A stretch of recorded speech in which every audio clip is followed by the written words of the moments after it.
you have just seen and what you are seeing here today is the Office of the Future. We're talking about using nothing but technology that has all been assembled together to create sustainability to reduce the pull of electricity. As when you look at our blinds, and the blinds aren't up now because we are utilizing the light that comes from the outside, and it dims down to the lights, and it conserves the amount of cost and the pull on energy. So this entire office is loaded with the most technology that can be put into one office in any place, as we've been told by our Lutron, one of the companies that participated in the switching devices that we have here.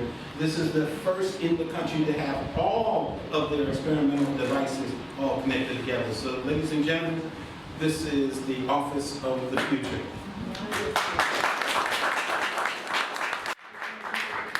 Now, before I mess up completely, I'm going to have to let you know that we have some dignitaries in the house. We have the president of the Greater Philadelphia Chamber of Commerce, Mr. Rob Wonderman. Now, before I say too much and get in trouble, I'm going to have to bring our honorable mayor to the podium. Thank you.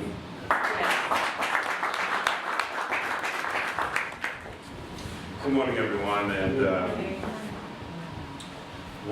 what a good morning it is. Chester, thank you very much, you and Terrell, for that tour of this fabulous facility. This is, of course, home. Alpha, incredible Philadelphia success story, minority-owned, multi-million-dollar firm employing primarily local people at any of its locations with good family, wage-sustaining jobs right here in Philadelphia. And when we talk about this company, I had the great pleasure over many, many years to know our founder. And his name will always ring out when we talk about Alpha, when we talk about small business, when we talk about leadership in the business community. So we're going to honor him and continue to praise him and thank him for his foresight and vision. But James Brown.